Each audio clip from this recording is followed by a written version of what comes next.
আল্লাহর হাবিব সাল্লাল্লাহু আলাইহি ওয়াসাল্লাম সাহাবীদেরকে বললেন, এই ব্যাপারে কোনো মন্তব্য করো না, আমি আগে ব্যাপারটা তদন্ত করে দেখি।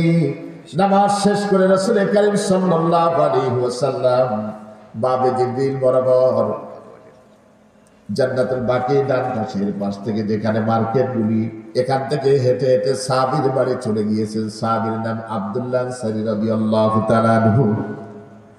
হযরত আব্দুল্লাহ ইবনে আনসারী রাদিয়াল্লাহু তাআলা আনহুর বাড়িতে ছোটখাটো খড়কুটো দিয়ে বানানো ঘর।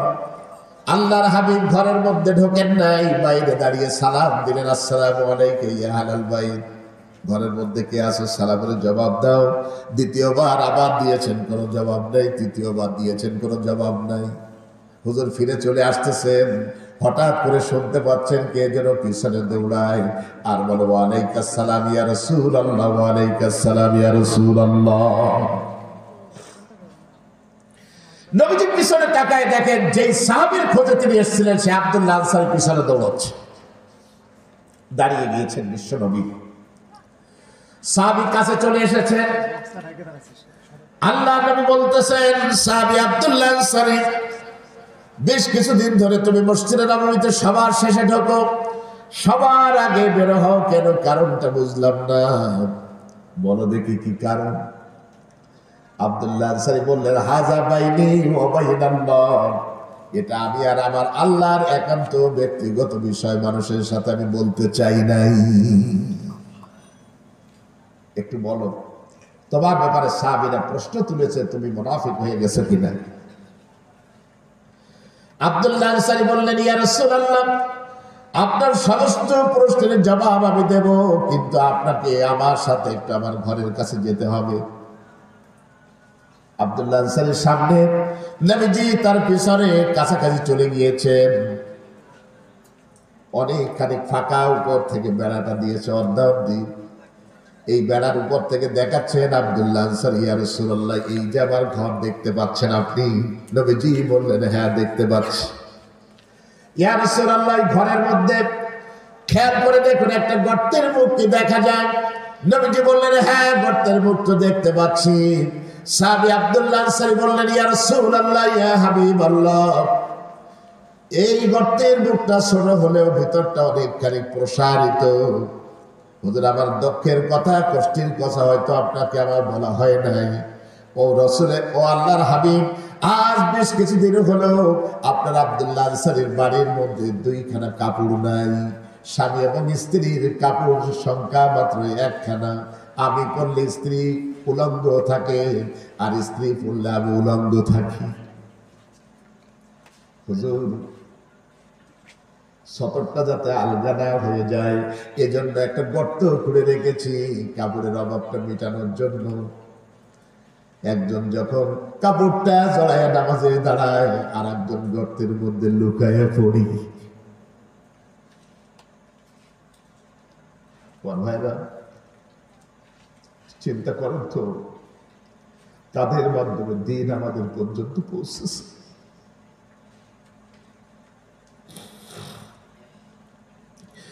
আব্দুল্লাহ আনসারী কথাগুলি শুনে কাঁদতে লাগলেন। রাসূল কারীম সাল্লাল্লাহু আলাইহি ওয়াসাল্লাম আব্দুল্লাহ আনসারীর চোখের মধ্যে পানি দেখে তিনিও কাঁদতে লাগলেন। হুজুর কাঁদতে কাঁদতে চোখ দুটি লাল বানিয়ে ফেলেছেন। আব্দুল্লাহ আনসারী বলতেছেন, হুজুর, আজ আসরের নামাজের সময় যখন সালাম ফিরিয়েছি, কোরআন কারীমের একটা আয়াত আমাকে কষ্ট দিচ্ছিল। আল্লাহ বলেছেন, ওয়া'মুর আহলাকা বিস-সালাতি ওয়াসতাবির আলাইহা লা নাসআলুকা রিজকান নাহনু নারযুকুকা ওয়াল আকিবাতু লিত-তাকওয়া। আল্লাহ পাক বলেন, হাবিব, তুমি তোমার পরিবার পরিজনদেরকে নামাজের জন্য নির্দেশ দাও, নিজেও নামাজ আদায় করে এর উপর ইস্তেকামত থাকো। আমি তো তোমার কাছে রিজিক চাই না, আমি আল্লাহ তো তোমাদেরকে রিজিক দিয়ে থাকি। কথা কার? হুজুর, আমি চিন্তা করলাম, আমি তো নামাজ পড়েছি আপনার পিছনে, কিন্তু আমার স্ত্রী কাপড়ের অভাবে এখনো বসে আছে। এই কারণে বিশ্বনবী, একটা দৌড় দিয়ে আমি বাড়ি চলে এসেছি। ওই কাপড়ে একটু প্রাইস রেখে দিয়েছি। স্ত্রী গায়ের মধ্যে জড়াইয়া নামাজে দাঁড়ানো ছিলেন আসরের নামাজে, আর আমি সতর্কটা আলগানা হয়ে যায়, গর্তের মধ্যে আমি লুকানো ছিলাম। ইত্যাবসরে আপনি সালাম দিয়েছেন, তো আমি চিন্তা করলাম আকাশের নিচে জমিনের উপর আপনি সর্বশ্রেষ্ঠ নবী, আপনি বিশ্ব নবী, উলঙ্গ অবস্থা আল্লাহ নবী সালামের জবাব দিলে গুনাহ হবে, এই কারণে আমি সালামের জবাব দেই নাই। হুজুর আমি মুনাফিক হয়ে যাই নাই, আমি মুমিন আছি, মুমিন মুসলমান হয়ে কবরে যেতে চাই। আল্লাহ নবী কাঁদতে কাঁদতে চোখ দুটি লাল বানিয়ে ফেলেছেন, চোখের গলগণ্ডে পানি পড়ে দাড়ি মোবারক হুজুরের ভিজে গিয়েছে, চোখের পানিতে বুক ভিজে যাচ্ছে নবীজির। বলতেছেন আব্দুল্লাহ আনসারী, বুঝতে পেরেছি, তবে আমি চলে যাব, তোমার দুটি ছোট্ট ছোট্ট বাচ্চা আছে, আমি জানি, ওদেরকে একটু নিয়ে এসো, একটু আদর করে দিয়ে যাই। সুবহানাল্লাহ, সুবহানাল্লাহ। আব্দুল্লাহ আনসারী বলতেছেন, ইয়া রাসূলুল্লাহ, ইয়া হাবিবাল্লাহ, এটাও একান্ত ব্যক্তিগত বিষয়, আপনাকে আমি বলতে চাই নাই, কিন্তু যখন আপনি শুনেছেন তাহলে বলি। নবীজি, আপনার আব্দুল্লাহ আনসারীর বাড়ির মধ্যে শুধু কাপড়ের অভাব না, আজ বেশ কিছুদিন হয়ে গেল আপনার আব্দুল্লাহ আনসারীর বাড়ির মধ্যে চুলা জ্বলে না। চুলাও জ্বলে না হুজুর।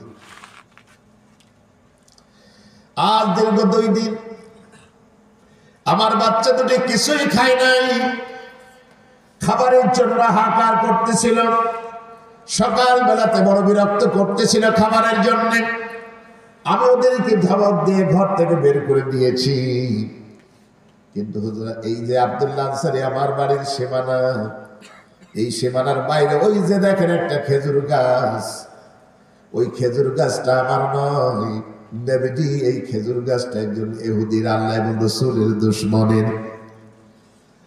হুজুর আমার ছোট্ট মাসুম বাচ্চা দুটি এই গাছের নিচ থেকে যাওয়ার সময় কয়েকটা খুরমা খেজুর নিচে পড়া দেখে ওরা ক্ষুধার তাড়নায় খেয়ে নিয়েছে, না বলে খাওয়ার অপরাধে শক্ত দড়ি দিয়ে আমার মাসুম বাচ্চা দুটিকে সারাদিন গাছের সাথে বেঁধে রেখেছে। হুজুর ওদেরকে আপনার সামনে আমি আনবো কেমন করে বলে? ভাবছেন পুরো দিন তারা ইসলাম মানছে কেমন, আর আমরা এমন ইসলাম মানছি কেমন?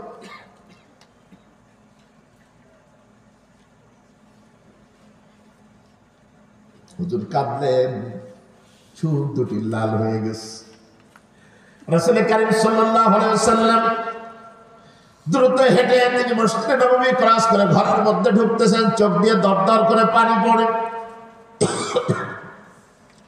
এ দৃশ্য দেখে সাহাবায়ে কেরাম সহ্য করতে পারেন নাই, নবীজির কাছে গিয়ে বলতেছেন, ইয়া রাসূলুল্লাহ, নবীকে এই মদিনা রাষ্ট্রের মধ্যে এমন কার ক্ষমতা, আপনি বিশ্ব নবী, আপনার চোখ দিয়ে পানি ঝরায়, একটু বলেন, বদলা নেব, আপনার চোখ দিয়ে কে পানি ঝরায় নামটা একটু শুনতে চাই। নবীজি বললেন, সাহাবীরা, আমার চোখের পানি তখন বন্ধ হবে যখন আব্দুল্লাহ আনসারীর বাড়ির পাশে ফলন্ত খেজুর গাছটা কেউ আমাকে কিনে দিতে পারবে। আল্লাহু আকবার। সকলে একে একে এসে হুজুরকে বিভিন্ন ধরনের সান্ত্বনা দিচ্ছেন। হুজুরের জামাতা জিন্নুরাইন বলা হয়, হযরত ওসমান রাদিয়াল্লাহু তাআলা ঘরের মধ্যে ঢুকেছেন, ঢুকেই বলতেছেন, আল্লাহর হাবিব চোখের পানি মুছে ফেলেন, আমি ওসমান চলে এসেছি। সুবহানাল্লাহ, আমি যাচ্ছি ওই গাছ করার জন্য, জীবনের মূল্যে হলে আমি তা কিনে নিয়ে আনবো। আল্লাহু আকবার বলেন। ওসমান চলে গিয়েছে। আপনাদের সমাজের সব থেকে ধনী ব্যক্তি, আপনি গরিব মানুষ, ভাঙাচোরা ঘর, আপনার ঘরের সামনে যদি আপনাকে ডাকতে যায়, আপনি কি বলবেন? সাহেব, আপনারা কোন জায়গায় বসাবো, জায়গা তো নাই। আপনি খবর দিলেই তো যেতাম। ওসমান তো মদিনার সর্বশ্রেষ্ঠ ধনী, যার টাকার কাছে সকলের টাকা একার ফিকে। ওসমান বলতেছে আমি ওসমান গনি এসছি, ইহুদি বাড়ি আছে নাকি? বেরিয়ে বলতেছেন হ্যাঁ, আপনি কষ্ট করে আমার বাড়ির কাছে আসলেন, এত ধনী মানুষ, কি চাই আমার কাছে? গরিব মানুষ, আমার তো কিচ্ছু নেই। দেখো তোমার বাড়ির ওই কর্নারে একটা ফলন্ত খেজুর গাছ আছে। হ্যাঁ আছে। খেজুর গাছটা আমার কাছে বেচো। আল্লাহু আকবার বলেন। ইহুদি বলল যে তুমি জানো না ওসমান, এটা বাড়ির শোভা, আর ফলন্ত গাছ কোনোদিন ব্যস্ত হয় না, আমি তো এটা বেচবো। দেখো আমি তোমাকে 3 গুণ দাম দেবো। একবারেই বললেন কয় গুণ? না তাতে হবে না। এই কথা বলে ও চুপচাপ চিন্তা করতেছে, ওরে বাবা আজকের সুবিধা একটা পাইছি, একটা ভাব আদায় আজকের ভালো করে। তো অনেকক্ষণ চিন্তা করে বলতেছে ওসমান আমি তো বেচতে চাই না, তুমি তো টাকাওয়ালা মানুষ, তোমার দরকার, যদি চাও নিতে তাহলে 7 গুণ দাম দেওয়া লাগবে। ওসমান মুস্কি হেসে দিয়ে টাকাগুলি বের করে দিয়ে হাতে দিয়ে বলতেছে আরে বোকা, বুঝলি না, আমি ওসমান আমার বড় সম্পত্তি সব, আমার জীবনটাও যদি তুই চাইতিস তাও দিয়ে দিতাম, কারণ আমার রাসূলুল্লাহর চোখের 1 ফোঁটা পানি আমি ওসমান আমার জীবনের থেকে দামি। আল্লাহু আকবার। দৌড়ে চলে এসেছেন, ইয়া রাসূলুল্লাহ গাছ কিনে ফেলছি আমি, ও গাছ আপনাকে দিয়ে দিলাম, হেবা করলাম। হুজুর এবার উঠতেছেন বসা থেকে, অল্প সফি অধিকি চেহারা মোবারক আপনার চিকচিক করতেছে আনন্দে, চোখ দিয়ে আবার পানি ঝরতেছে, আনন্দ অশ্রু। হুজুর বললেন আমার সাহাবীরা আমার সাথে চলো। আমার আব্দুল্লাহ আনসারীর ছোট্ট 2টা বাচ্চা ওই গাছের সাথে সারাটা দিন বেঁধে রাখা আছে, ওদেরকে আমি অবমুক্ত করে দিতে চাই, আর ওই গাছটা ওই ফ্যামিলির জন্য আমি অক্ষ করে দিতে চাই, ওটা আমার কোনো দরকার নাই, আমার ওই স্বামীর কষ্ট দেখে আমার সহ্য হয় না। সাহাবীদের ঘর ছিল না, সাহাবীদের গায়ে কাপড় ছিল না, সাহাবীদের ঘরের মধ্যে পাতিলের মধ্যে ভাত ছিল না, হরেক রকমের ফ্রিজে যেমন আমাদের তরকারি থাকে এই ধরনের তরকারিও ছিল না, কিন্তু তাদের ঈমানটা বড় পাকা ছিল, তারা মুনাফিক ছিলেন না। কথা ঠিক কিনা বলেন? আর আমাদের মুসলমানদের এখন সব আছে, কিন্তু মুসলমানদের মধ্যে এখন ত্যাগের কোনো মানসিকতা নেই, শুধু একা খাবে একা পড়বে এই চিন্তা তাকে তাড়িয়ে বেড়াচ্ছে। আর অর্থের পিছনে আজ সারাটা দিন 24টা ঘন্টা সে লেগে আছে, তার মাথার মধ্যে আর কিছুই ঢোকে না, শুধু টাকা ছাড়া। ঠিক বলছি না ভুল বলছি? এই খুলনা শহরের এই এলাকাটা কে না চেনে বলে? সব জিনিস এখানে পাইকারি বিক্রি হয়, ওখানে বিক্রি হয়, রড সিমেন্ট বালি সব আপনাদের এখানে, সব টাকার ধান্দা, আখিরাতের ধান্দা আমরা কেউ নেই। প্রিয় ভাই সব, আমি আপনাদের কাছে অনুরোধ করব বিনয়ের সাথে যে আমরা যেন নামাজ জামাতের সাথে পড়ি, আল্লাহ তৌফিক দান করুন। আসতে বললাম, জোরে বলুন না আমিন। আর আরেকটা ছোট্ট অনুরোধ আপনাদের কাছে, অনেকের আব্বা আম্মা দুনিয়ায় নেই, আছে? কথা বলেন না কেন? আছে? উসাইদ ইবনে সাঈদ রাদিয়াল্লাহু তাআলা আনহু নবীজির একজন যুবক সাহাবী। হুজুর যে সময় হাদিস বর্ণনা করতেছেন ওখানে বসা ছিলেন, অনেকক্ষণ কোনো কথা বলতেছেন না, চুপচাপ বসে আছেন। হুজুর বললেন ব্যাপারটা কি, তুমি বসে আছো, কিছু বলবে নাকি? সাহাবী কেঁদে দিয়ে বলতেছেন ইয়া রাসূলুল্লাহ, হ্যাঁ একটু বলতাম, আপনি যদি অনুমতি দিতেন। কি অনুমতি? হুজুর আমার বাবা মারা গেছে, আমার মাও মারা গেছে। হুজুর হাল বাকিয়া আবাওয়াইয়া আহাদুহুমা, হুজুর তাদের প্রতি কোনো ভালো কাজ করার সুযোগ কি আমার আছে? ইন্তেকাল করেছেন, এই পর্যন্ত কি শেষ, না আমার কিছু করণীয় আছে? রাসূল কারীম সাল্লাল্লাহু আলাইহি ওয়াসাল্লাম দেখেন, বললেন বালা, হ্যাঁ আছে। কি আছে তোমার? 1 নম্বরে আসসালাতু আলাইহিমা, তুমি বেশি বেশি তাদের জন্য দোয়া করবে। তাদের জন্য কি করবে?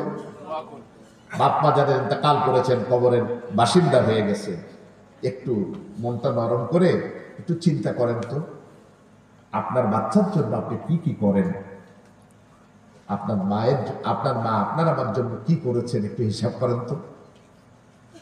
একটু ছোট্ট গায়ে গরম হয়েছে, দৌড়ে চলে গেছে ইমাম সাহেবের কাছে, হুজুর আমার বাচ্চাটাকে একটু ঝাড়াই দেন, গায়ে জ্বর, হুজুরের চোখে ব্যথা, একটু ফু দিয়ে দেন। কোন জায়গায় ভালো ডাক্তার পাওয়া যায় তার সন্ধানে বাপ মা উদাস হয়ে গেছে, খাওয়া নাই পড়া নাই, বাচ্চা নিয়ে দৌড়াচ্ছে। আপনি তো এখন বাবা, আপনি বোঝেন আপনার আমার জন্য আপনার আমার মা এই কাজটাকে করছেন না করেন নাই? কথা বলেন না কেন, করছেন না করেন না? কিন্তু অতীব দুঃখের ব্যাপার, শ্বশুর শাশুড়ি হয়েছে 2 বছর 3 বছর 4 বছর, এখন তারা হয়ে গেছে আব্বু আর আম্মু, আর গর্ভধারিণী মা হয়ে গেছে বুড়ি, আর বাবা হয়ে গেছে বুড়া। ঠিক বলছি না ভুল বলছি? কথা কন না কেন, ভুল বলছি না ঠিক বলছি? তসবির দানার মধ্যে এখন জান্নাত খোঁজো, লাভ নাই কোনো। হুজুর বললেন বাবা মারা গেছে, মা মারা গেছে, একটু চিন্তা করো, একটা ছোট্ট ট্যাবলেটের জন্য, গ্যাসের ট্যাবলেটের জন্য আপনার মা বারবার পেছনে পেছনে হেঁটেছে আর বলেছে বাবা তুই কি দোকানের দিকে যাবি নাকি? কেন মা? বউয়ের লজ্জায় বউয়ের ভয়তে কিছু বলে না, সব গোপন করে রাখি, কারণ বউরা ভালো না। কয় বাবা যদি দোকানের দিকে যাস একটু গ্যাস্ট্রিকের ট্যাবলেট নিয়ে আসি, বুকের মধ্যে কষ্টটা বেড়ে গেছে, খাবার খাইতে পারি না, কষ্ট লাগতেছে। বাজারের দিকে যদি যাস আমার জন্য একটু পান নিয়ে আসিস, একটু সুপারি নিয়ে আসিস। মায়ের চাহিদা বাবার চাহিদা অনেক বড় না, তাদের চাহিদা কিন্তু ছোট্ট ছোট্ট। বউয়ের কারণে দেই নাই, আত্মীয় স্বজনের কারণে দেই নাই। মন কেমন মাটি চাপালিয়া কবরের মধ্যে শুয়ে আছে বছরের বড় বছর।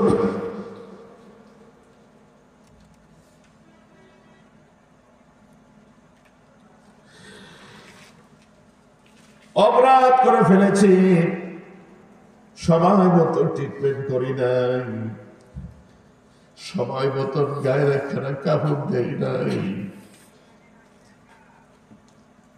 কত টাকা ব্যয় করলাম কত মানুষের পিছনে,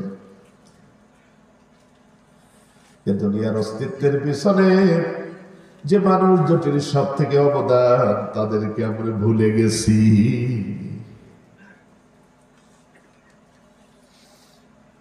একটা সন্তান হাওলাইনে কামিলাই সালাসুনা শাহরা, 2 বছর বা 30 মাস 2.5 বছর মায়ের স্তন থেকে দুধ পান করে। মায়ের স্তনের বাটের মধ্যে আল্লাহ রাব্বুল আলামিন একটা বড় ছিদ্র করে দিলে পারতেন, তাদের নাই। আমার রব বড় মেহেরবান, যদি একটা বড় ছিদ্র দিয়ে দিতেন, ছোট্ট বাচ্চারা যখন ক্ষুধার তাড়নায় বুক লাগাইয়া টান দিত, অনেকখানি দুধের চাপটা এসে কণ্ঠনালীটা বন্ধ হয়ে যাওয়ার ভয় ছিল। এই জন্য আপনার আমার রব মায়ের স্তরের এই বাটির মধ্যে 36 থেকে 72টা ছোট্ট ছোট্ট ছিদ্র করে দিয়েছেন, যে বাচ্চা তুই আস্তেও খেতে পারবি, জোরেও খেতে পারবি, তোর কোনো সমস্যা হবে না।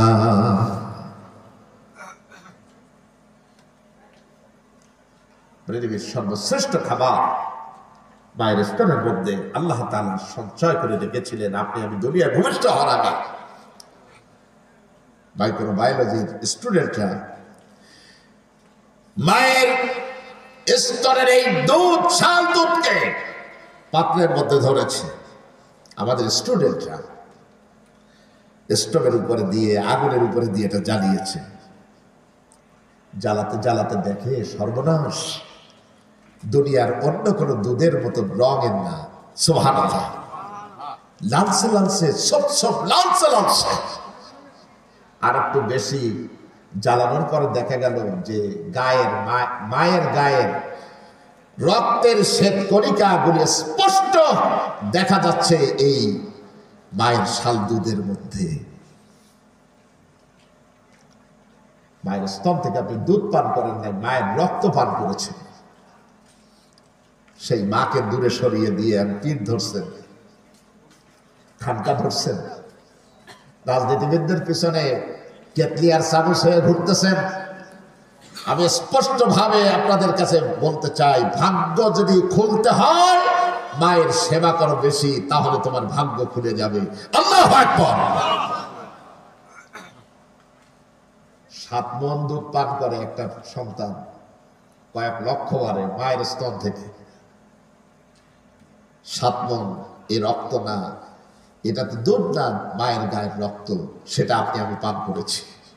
আল্লাহ বললেন ইন্তেকাল করেছে, ভুলে যেও না, তাদের জন্য মাফ চাও।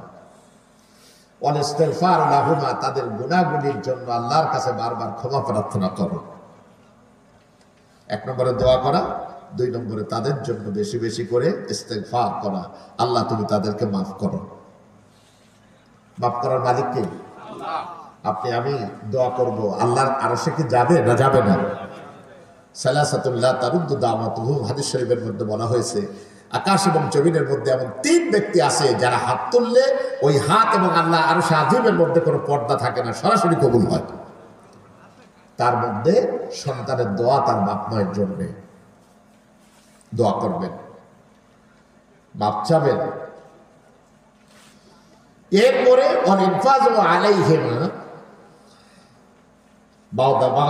তাদের ইন্তেকালের পর তাদের যে ওসিয়াতগুলি ছিল সেগুলি পূর্ণ করবে। ওসিয়াত বোঝেন? কয় বাবা আমার বড় ইচ্ছা ছিল ওই এতিমখানার জন্য আমি 5 কাঠা জমি দিয়ে দেবো, আমি তো দিয়ে যেতে পারলাম না, তোরা দিয়ে দিস। আপনি এইটা কারণে জানতে দেন নাই, সব চুপচাপ রয়েছে আর বলতেছেন ও বাবার মাথা ঠিক ছিল না, ও দেয়া লাগবে না। আপনি দেন না, টাকা পয়সা খরচ হয়ে যাবে, অর্থ কমে যাবে, সম্পদ কমে যাবে এই ভয়তে। এরপরে হুজুর বলেছেন ওয়াসিলাতুর রহিম আল্লাতী তুসিল বিহিমা, আব্বা এবং আম্মা যাদের সাথে সম্পর্ক রাখতেন তাদের সাথেও সম্পর্ক রাখতে হবে, বলেছেন মুহাম্মদ রাসূলুল্লাহ সাল্লাল্লাহু আলাইহি ওয়াসাল্লাম। 4 নম্বর ওয়াইকরামি সাদিকিহিমা, তার আত্মীয় স্বজনকে আপনি বেশি বেশি করে সম্মান করবেন, তাদেরকে হাদিয়া তোহফা দেবেন, বাপ মাকে যেমন দিতেন। এই কাজগুলি যদি আপনি করেন তাহলে আপনার আমার আব্বা আম্মা কবরের মধ্যে বসে এগুলি পাবে। আল্লাহ পাক আমরা যে কথাগুলি আলোচনা করলাম, আল্লাহ আমাদেরকে আমল করার তৌফিক দান করুন। 1 নম্বর আমরা মুনাফিক মুক্ত জীবন চাই। কে কে চাই? হাত উঁচু করেন। আল্লাহু আকবার, আলহামদুলিল্লাহ, হাত নামান। 2 নম্বরে আমি কথা বলেছি আমরা মুসলমান হয়ে কবরে যেতে চাই। কে কে যেতে চাই? হাত উঁচু করেন। নারে তাকবীর। নম্বর 3 আমি বলেছি আমরা নামাজ পড়তে চাই বাজামাত, নামাজ থেকে আমরা আলাদা কখনো হব না। কে কে রাজি আছেন? নারে তাকবীর, আলহামদুলিল্লাহ, হাত নামান। এরপরে সর্বশেষ আমি বলেছি আব্বা আম্মা যদি ইন্তেকাল করে তাদের জন্য আমরা দোয়া করব। সর্বশেষ আমি রেলওয়ে এই পোষ্য কল্যাণ ট্রাস্টকে বলবো প্রতি বছর এই আয়োজনটা যেন সুন্দর হয়। এবছর প্রতিকূল আবহাওয়ার কারণে অনেক লোক কম হয়েছে, প্রচার আরো বাড়ায় দিতে হবে। ইনশাআল্লাহ এই তাফসীরুল কোরআন মাহফিল এখানে থাকবে। আপনারা কি চান সেটা? আল্লাহ তাআলা এটাকে কবুল করুক, সকলে বলে আমিন।